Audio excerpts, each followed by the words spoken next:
નમસ્કાર મિત્રો, આજે ફરી એકવાર યુવાનોને આ શ્રેણીના બીજા ભાગમાં આપ સર્વેને આવકારું છું. મિત્રો, પ્રથમ ભાગમાં આપણે યુવાન કોણ એના વિશે વાત કરી. આજે આ જ વાતને લંબાવતા એક નવા વિષય પર ચર્ચા કરવી છે. આજનો વિષય છે શું કરી શકે યુવાન. પણ આ વિષય પર ચર્ચા કરું એ પહેલા આપની સમક્ષ એક સરસ મજાનું કાવ્ય લઈને આવ્યો છું. આપણા બહુ જ સરસ મજાના અને ઉત્તમ કવિ શ્રી વેણીભાઈ પુરોહિતની આ રચના છે, જે સાંપ્રત સમયના આપણને સૌને બરોબર લાગુ પડે છે. અને એટલા માટે જ એ આખું કાવ્ય આપની સામે પઠન કરું છું. અને પછી આ મૂળ ચર્ચાને આગળ લંબાવીએ. કાવ્યનું શીર્ષક છે આપણામાંથી કોક તો જાગે. બહુ સરસ કાવ્ય છે, સાંભળજો. કોક તો જાગે, આપણામાંથી કોક તો જાગે, કોક તો જાગે, કોક તો જાગે આપણામાંથી. હાય જમાને ઝેર ને પીધા, વેર ને પીધા, આધીનતાના અંધેર ને પીધા, કંઈક કડાયા કેર ને પીધા. આજ જમાનો અંતરાશે એક ઘૂંટડો માગે, સાચ ખમીરનો ઘૂંટડો માગે, આપણામાંથી કોક તો જાગે. બાપ દાદાની બાંધેલ ડેલી, એક ફળી બંધ હોય હવેલી, ગામની ચિંતા ગોંદરે મેલી, એ નિરાતે લીમડા હેઠે ટોલિયા ઢાળી, સૌ સૂતા હોય એમ કાં લાગે, આપણામાંથી કોક તો જાગે. સોળ તાણી સહુ આપણે સૂતા, આપણે ઓછી કે આપણા જૂતા, ઘોર અંધારા આભથી ચૂતા, ઘોર અંધારી રાત જેવી, ઘનઘોર તવારીખ સોરવા લાગે, આપણામાંથી કોક તો જાગે. આમથી આવે ક્રોડ કોલાહલ, તેમથી વહેતા લોહી છલોછલ, તોય ઊભા જે માનવી મોસલ, આપરખા વગડાઓ ને એવા ધ્યાન બહેરાના, લમણામાં મર લાઠીઓ વાગે, આપણામાંથી કોક તો જાગે. અને હવેની વાત જોજો, બહુ જ ધ્યાનથી સાંભળજો. કોઈ જાગે કે કોઈ ના જાગે, કોઈ જાગે કે કોઈ ના જાગે, કોઈ શું જાગે, તું જ જાગ્યો તો તું જ જા આગે, આપણામાંથી તું જ જા આગે, આપણામાંથી તું જ જા આગે. મિત્રો, બહુ જ સરસ મજાની કવિતા છે અને એનો ભાવાર્થ તો ખરેખર આપણને સૌને આ સાંપ્રત સમયમાં સ્પર્શી જાય એવો છે. શરૂઆત જુઓ, કાવ્યની શરૂઆત કેવી રીતે થઈ. આપણામાંથી કોક તો જાગે એમ કરીને કોક તો જાગે એમ કહ્યું, અને છેલ્લે શું કહ્યું કે આપણામાંથી તું જ જાગે તો તું જ જા આગે, જે જાગે તે જાય આગે. એવી સરસ મજાની વાત કરી છે. અને આ વાતને આગળ વધારતા આજે આપણા વિષયની ચર્ચા કરીએ. આપણો વિષય છે શું કરી શકે યુવાન. મિત્રો, આમ તો સવાલ છે, સવાલનો જવાબ આપવાનો હોય, પણ હું આ મુખ્ય વિષયનો જવાબ પહેલા આપતા સવાલનો જવાબ સવાલથી આપું છું અને સવાલ કરું છું કે શું ન કરી શકે યુવાન. અરે યુવાન તો એ જે ધારે તે કરી શકે, એને જ તો યુવાન કહેવાય ને. મેં આપણે સૌએ સાંભળ્યું છે કે નેપોલિયન બોનાપાર્ટ વિશે એવું કહેવાતું કે એના શબ્દકોશમાં અશક્ય નામનો શબ્દ નહોતો. શું એની ડિક્શનરી ભૂલ ભરેલી હતી? પણ ના, એનો કહેવાનો મતલબ એવો કે અશક્ય શબ્દને ગણકારતો જ નહોતો, એના માટે બધું શક્ય હતું. તો શું એ નેપોલિયન બોનાપાર્ટની એકની જ ડિક્શનરીમાં એકલાના જ શબ્દકોશમાં આવું હતું? અરે નહીં, આપણા સૌના શબ્દકોશમાં પણ અશક્ય નામનો શબ્દ નથી. જો આપણે ધારીએ તો આપણે પણ અશક્ય વિનાનો શબ્દકોશ ધરાવીએ છીએ, પણ એના પાન તો જરા ઉથલાવો, એના પાના તો જરા ફેરવો. આપણા શબ્દકોશમાં પણ અશક્ય શબ્દ નથી મિત્રો. અને યુવાન તો એને જ કહેવાય કે જે સ્વપ્નદર્શી હોય, સ્વપ્નશીલ હોય, ઉત્સાહી હોય અને પુરુષાર્થી હોય. આ જ યુવાન, આ જ ખરો યુવાન. અને આવા યુવાન માટે સંસ્કૃત મહાકવિ ભાષે બહુ સરસ મજાની વાત કરી છે. એમની સંસ્કૃત જે સૂક્તિ છે ને, એ સાંભળવા જેવી છે. એમણે કહ્યું છે, સો ઉત્સાહાનામ નાસ્તિ અસાધ્યમ નરાણામ. એટલે કે જે ઉત્સાહી વ્યક્તિ છે, ઉત્સાહી માણસ છે, એના માટે કશું અશક્ય નથી, એના માટે બધું સાધ્ય છે, બધું જ શક્ય છે. આપણા પ્રથમ મહિલા પ્રધાનમંત્રી અને જેને આપણે લોખંડી મહિલા તરીકે ઓળખીએ છીએ, એવા શ્રીમતી ઇન્દિરા ગાંધીએ પણ કહ્યું છે કે hard work has no option. કઠિન પરિશ્રમનો કોઈ વિકલ્પ જ ના હોય, કોઈ વિકલ્પ હોઈ જ ના શકે. મિત્રો, જ્યારે યુવાનો વિશે ચર્ચા કરીએ છીએ ને, ત્યારે આજના યુવાનને પણ આમાં મારે મૂકવો જોઈએ. ખાસ એ માટે મૂકવો જોઈએ કે તમે જો આજનો યુવાન કેવો છે. હમણાં મારા મિત્રો સાથે મારે ચર્ચા ચાલી રહી હતી. કોઈ એક મિત્ર મારા કરતા ઉંમરમાં ખાસો નાનો, એ મિત્ર નોકરી પર લાગ્યો. કોઈ કંપનીમાં એને નોકરી લાગી અને અમે બધા બેઠેલા અને એને બહુ જ આનંદ સાથે વાત કરી કે નોકરી મળી ગઈ છે અને બહુ સરસ મજાની નોકરી છે, મારે ત્યાં કશું જ કરવાનું નથી. એના ચહેરા ઉપર ખૂબ આનંદ હતો. પણ મેં આ સાંભળ્યું ને એટલે મારાથી ન રહેવાય. એટલે મેં કહ્યું કે કશું જ નથી કરવાનું, એવી તો કેવી નોકરી? પગાર લેવાનો, કંઈ જ કરવાનું નહીં. આને નોકરી તો ન જ કહેવાય ને. પણ આ મનોવૃત્તિ કેમ આપણા યુવાનમાં વિકસી એ સમજાતું નથી. કંઈ જ કરવાનું નથી, એનો કેટલો બધો આનંદ આપણને છે. અરે મિત્રો, યુવાન તો એને જ કહેવાય કે જે કામ માંગતો હોય, જે સતત ને સતત કામ માંગતો હોય. બાકી આ કંઈ જ નથી કરવાનું. આવા યુવાનોથી ભરેલો દેશ, આવા યુવાનો શું કરી શકે? છેવટે એ કોઈની રેલીઓમાં જઈને નારા લગાવી શકે, એ કોઈના ફેંકેલા શબ્દોને ઉચકીને ચાલ્યા કરતા હોય. અને સૌથી અગત્યનું તો એ કે ઉપરથી લાલ કબૂતર હૈશો એવું આવે એટલે અહીંયા પણ ચાલે કે લાલ કબૂતર હૈશો. અને ત્યાં તો કદાચ લાલ કબૂતર હૈશો એકવાર કહ્યું હોય, આપણા યુવાનો તો લાલ કબૂતર હૈશો હૈશો હૈશો જ ચાલ્યા કરતું હોય. આ યુવાનો પાસે બહુ મોટી અપેક્ષા ન રાખી શકો. ખરેખર યુવાન કોણ? સાચો યુવાન કોણ?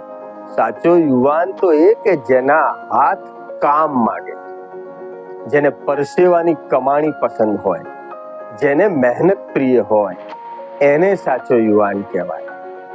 એવું કહેવાય છે કે આફ્રિકાનું સ્વતંત્રતાનું આંદોલન ચાલતું હતું અને એમાં એક યુવાન કેદીને પૂરવામાં આવેલો. આ યુવાન કેદી બીજા કરતા કંઈક જુદો પડતો. જુદો એ વાતે પડતો કે બીજા કેદીઓ જ્યારે નાનકડા કામથી થાકી જાય અને થાકીને બેસી પડે, ફસડાઈ પડે, ત્યારે આ નવયુવાન કેદી કામ માંગે. એ વારંવાર જેલરની પાસે માંગણી કરે કે મને કામ આપો, મારું આ કામ પૂરું થયું છે, મને નવું કામ આપો. કેદી જેલરને પણ નવાઈ લાગે. એક વખત એવું થયું કે આ નવયુવાન કેદીને સ્ટોર પર મૂકવામાં આવ્યો. એનું કામ બદલાયું, સ્ટોર ઉપર મૂક્યો અને બીજા જ દિવસે ત્યાંના ગવર્નરની પધરામણી થઈ. ગવર્નર આવ્યા, એમણે બધી મુલાકાત કરી, વાતચીત કરી. એમાં આપણા નવયુવાન સાથે પણ વાત કરી. એના કામથી એ પ્રભાવિત થયા અને એણે પૂછ્યું કે મિત્ર, તું કંઈ ઈચ્છેસ ખરો મારી પાસેથી? ત્યારે પેલા નવયુવાને કહ્યું, હા સાહેબ, હું તમારી પાસેથી એક ઈચ્છા એ રાખું છું કે મને તમે નવું કામ સોંપો, હજુ વધારે કામ સોંપો. આ કામ તો મારે ઘડીકમાં પૂરું થઈ જાય છે. પેલા ગવર્નરને નવાઈ લાગી કે આ તો કેવો કેદી કે જે મારી પાસે કામ માગે છે.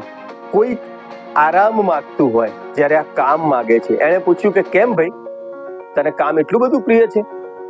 ત્યારે પેલા કેદીએ કહ્યું કે સાહેબ, મહેનત એ તો મારો જીવન ધર્મ છે, પુરુષાર્થ મારો જીવન ધર્મ છે. મને મહેનત વગર ફાવતું નથી, ગમતું નથી, મને ચેન પડતું નથી. તમે જાણો છો મિત્રો, આ કોણ હતા? આ કેદી હતા મોહનદાસ કરમચંદ ગાંધી. હા, જેને આપણે રાષ્ટ્રપિતા કહીએ છીએ, જે આ હિન્દુસ્તાનના રાષ્ટ્રપિતા છે, જેણે કદી ન આથમતા સૂર્યવાળા અંગ્રેજ સલ્તનતને ઘર ભેગી કરી છે. એ મહાત્મા ગાંધીની વાત છે. એ બેરિસ્ટર નવયુવાન મોહનદાસ કરમચંદ ગાંધી એમ કે મને કામ આપો. યુવાન પણ એ જ છે મિત્રો કે જે કામ માંગે. સાચી વાત તો એ છે કે કામ કરતા હાથ પવિત્ર છે અને કામ નહીં કરનારા હાથ તો નિર્જીવ છે. જે હાથ કામ કરતા હોય એ પવિત્ર. એવું કહેવાય છે કે ગુરુ ગોવિંદસિંહ એક વખત એમના શિષ્યો સાથે બેઠેલા, તરસ લાગી, એમણે પાણી પીવાની ઈચ્છા વ્યક્ત કરી. એક શિષ્ય દોડ્યો, ઊભો થઈ પાણી લઈ આવ્યો. ધનવાન શિષ્ય હતો, પૈસાવાળો હતો. એ ચાંદીના ગ્લાસમાં પાણીને લઈને આવ્યો અને આપતા બોલ્યો કે લો ગુરુજી પાણી પીઓ. ગુરુ ગોવિંદસિંહે પાણી આપનારા ગ્લાસ પકડેલાના હાથ સામે જોયું. એના હાથ અતિ કોમળ. એટલે ગુરુ ગોવિંદસિંહે વાત કરી કે દોસ્ત તારા હાથ તો ખૂબ કોમળ છે. અને પેલાએ છાતી ફૂલાઈને વાત કરી કે ગુરુજી મારા ઘરમાં નોકર ચાકરનો સમૂહ છે, ખૂબ બધા નોકરો છે મારા ઘરમાં, મારે કોઈ કામ કરવાની જરૂર જ રહેતી નથી, એટલા માટે મારા હાથ કોમળ છે. અને ગુરુ ગોવિંદસિંહે કહ્યું કે દોસ્ત આ પાણી તું પાછું લઈ જા, હું તારા હાથથી આ પાણી ન પી શકું, એટલા માટે કે જે હાથ કોમળ છે એ કામ નથી કરનારા હાથ છે. આ હાથ કામ કરનારા હાથથી આ પાણી માગે છે. આ ગુરુ ગોવિંદસિંહ કામ કરનારા હાથથી પાણી માગે છે. જે હાથ કામ નથી કરતા ને એ તો નિર્જીવ છે, સેવા નથી કરતા તે હાથ પવિત્ર નથી. જા તું પાણી પાછું લઈ જા. મિત્રો તમે જોવા કહેવા શું માગે છે? એ કહેવા એ માગે છે કે યુવાનના હાથમાં કામ હોવું જોઈએ. એ કામ માગે, કામ કરે અને ઉત્સાહથી કામ કરે, માત્ર વેઠ ઉતારવા માટે નહીં. એ જે પણ કામ કરતો હોય, અરે નોકરી નથી મળી, ખેતરમાં મજૂરીનું કામ છે, એને પણ એટલા જ ઉત્સાહથી ને એટલા હરખથી કામ કરો. એક દિવસ એવો આવશે કે તમને એ જ કામ તમને બીજા કરતા નોખા પાડશે અને કંઈક ટોચ ઉપર લઈ જશે. જે પણ કામ મળ્યું છે એને બેસ્ટ રીતે કરો, જે છે એને શ્રેષ્ઠ રીતે કરો. બીજા કરતા તમારે નોખા પડવું છે તો તમારું કામ પણ બીજા કરતા નોખું પડતું હોવું જોઈએ. તમારો ઉત્સાહ, તમારી ઉર્જા બીજા કરતા વિશેષ હોવી જોઈએ. મને યાદ આવે જ્યોર્જ બર્નાર્ડ શો, બહુ મોટા નાટ્યકાર અને ખાસ તો એમની સેન્સ ઓફ હ્યુમર માટે જાણીતા. કદાચ તમે જાણતા હોય તો ગુજરાતીમાં સંતુ રંગીલી નામની એક ફિલ્મ બનેલી.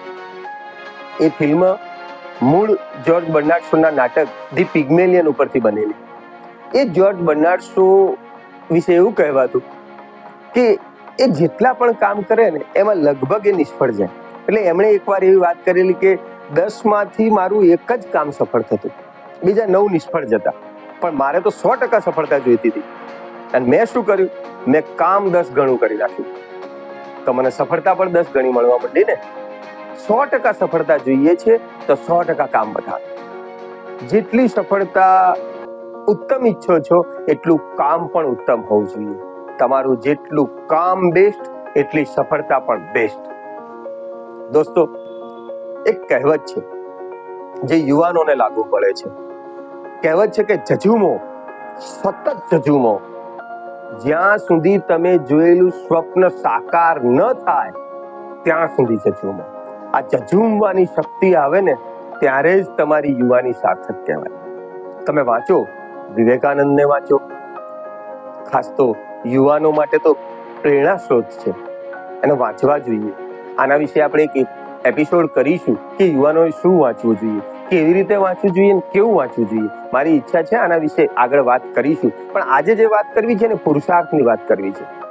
યુવાન જો મહેનત કરવા વાળો હોય, પૂરી ધગશથી ને પૂરી લગનથી કામ કરવા વાળો હોય તો એની સફળતાને કોઈ રોકી શકતું નથી. એને લક્ષ્ય પ્રાપ્તિ કરતા કોઈ અટકાવી શકતું નથી. એ પોતાના ગોલને, પોતાના ધ્યેયને ચોક્કસ સિદ્ધ કરે છે. એવું કહેવાય છે કે સુનિલ ગાવસ્કર એક જમાનાના લિટલ માસ્ટર, જેના નામે સૌ પ્રથમ 10,000 ટેસ્ટ રન બનાવવાનો એક રેકોર્ડ હતો, સૌથી વધારે સદીઓનો રેકોર્ડ હતો. ડોન બ્રેડમેનની સદીના રેકોર્ડને તોડીને એમણે સદીનો રેકોર્ડ સર્જેલો. એ ગાવસ્કરે એકવાર સચિન તેંડુલકર સાથે જે વાત થયેલી એનો ઉલ્લેખ કરેલો. સચિને પૂછ્યું, સચિન નવા હતા અને ગાવસ્કરને પૂછ્યું કે સર તમે મને કંઈક શિખામણ આપો, કંઈક એવી વાત કરો કે જે મારા જીવનમાં કામ આવે. ત્યારે સુનિલ ગાવસ્કર બોલ્યા કે દોસ્ત તું હજુ આ ક્ષેત્રમાં નવો છે, પણ તને એટલું જ કહું છું કે તારે જીભ મોંમાં રાખવાની છે અને તારા સ્કોર બોર્ડને બોલવા દેવાનું છે. સાંજે તને જ્યારે કોઈ પૂછે ને કે બોલો તમે શું કહેવા માંગો છો, ત્યારે તારું બેગ તારે સ્કોર બોર્ડ સામે લંબાવવાનું, કહેવાનું ત્યાં જોઈ લો, સ્કોર બોર્ડ ઉપર નજર કરી લો, મારું કામ ત્યાં બોલે છે. યુવાનોને પણ એવું જ હોવું જોઈએ, એનું કામ બોલવું જોઈએ. એનો પુરુષાર્થ લાઉડ સ્પીકરના અવાજની જેમ મોટેથી બોલવો જોઈએ. એના હોઠ નહીં બોલે તો ચાલશે, એનું કામ બોલતું હોવું જોઈએ. અને આ થશે ને તો જ યુવાની સાર્થક થશે. દોસ્તો, આ જગતમાં માણસો 3 પ્રકારના વૃક્ષો જેવા હોય છે. વૃક્ષોના 3 પ્રકારના. કેવા? તો જુઓ, એક બાવળ પ્રકારનું વૃક્ષ હોય. બાવળ, જેને માત્ર ફૂલો આવે, ત્યારે ફળ લાગે પણ ફૂલો આવે. એ ફૂલો, એનો મતલબ શું થાય કે માત્ર બણગા ફૂંકનાર, જે માત્ર વાતો કરનાર, આકર્ષક વાતો કરવાની. કદાચ હિન્દુસ્તાનમાં આ પ્રથમ પ્રકાર વધારે જોવા મળે છે અને આજકાલ તો સવિશેષ જોવા મળે છે. બીજા પ્રકાર આંબા જેવા છે.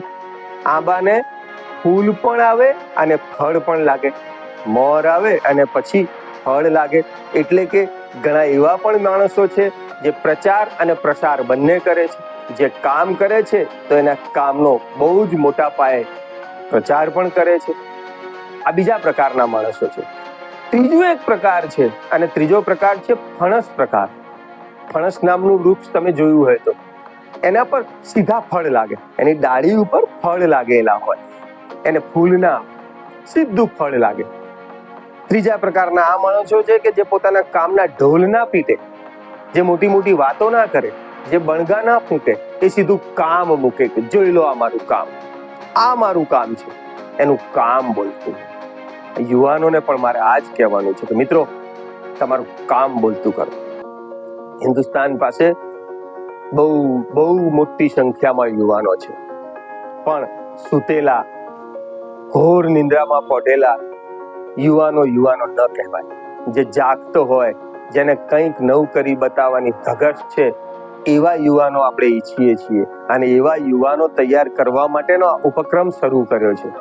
મારી એવી ઈચ્છા છે કે નવા, સરસ, દેશ ઉત્તમ, સર્વશ્રેષ્ઠ, સર્વોત્તમ યુવાનો તૈયાર થાય અને આ યુવાનો જગતને કંઈ આપે.